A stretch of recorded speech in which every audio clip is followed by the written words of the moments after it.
I want to share science-backed information that kids, parents, and grandparents can all use. So first, let's start with Amla. Amla has been used in Ayurveda, India's traditional system of medicine, for over 1,000 years. In Ayurveda, it's called a rasayan, something believed to boost energy, slow aging, and strengthen the body. Traditionally, people used Amla for digestion, for hair and skin, to cool the body, and to build immunity. It's the main ingredient in Chyawanprash, that dark jam many Indians grew up eating in winter. Now, tradition is where Amla's story begins. In Ayurveda, everyone is believed to have a body type called a dosha. One of them is Pitta, the fire type. People with a Pitta nature are said to run warm. They may feel hot easily, get hungry quickly, have oily or sensitive skin, and sometimes feel irritable when the body heats up too much. Now here's where Amla fits in. Amla is considered a cooling fruit in Ayurveda, so it's traditionally seen as especially good for Pitta types, a way to calm that inner fire, support digestion, and soothe the body. For a Pitta person, Amla might be taken as fresh juice or Amla powder in cool water, usually in the morning. But the good news is that Amla isn't just for Pitta types. Ayurveda actually considers it balancing for all three doshas. For Vata types, who tend to feel dry and cold, Amla is often taken with a little warmth, like in Chyawanprash or with honey. For Kapha types, who tend toward heaviness and slow digestion, Amla powder or dried Amla is preferred over juice. So almost everyone can enjoy Amla.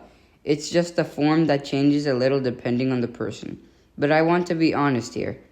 Dosha body types are part of Ayurvedic tradition, not something proven by modern science. So think of this as understanding an ancient way of looking at the body, not a medical rule. Whatever your body type, Amla is simply a healthy, cooling fruit that most people can enjoy.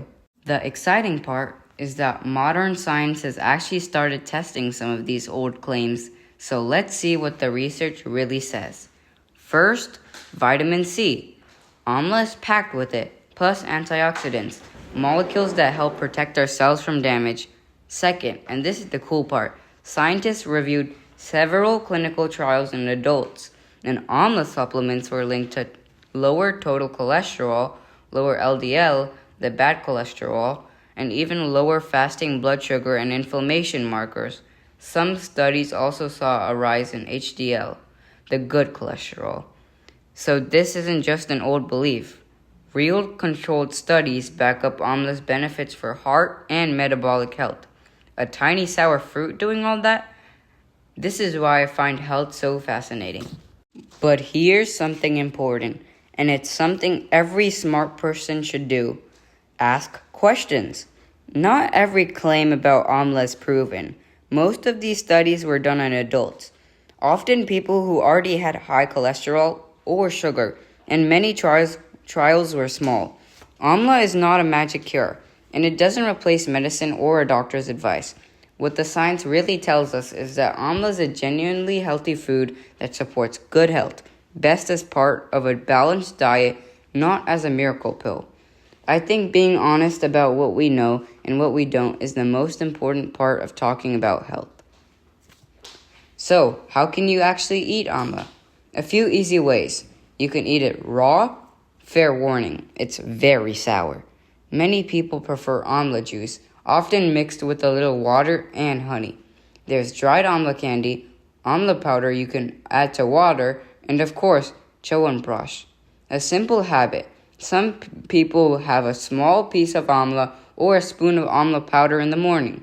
As always, if you take medicines or have a health condition, check with a doctor first. So that's Amla, an ancient fruit that modern science is finally catching up to. My goal with this channel is to make health easy to understand for everyone. Tell me what you want me to explore next in the comments. Bye!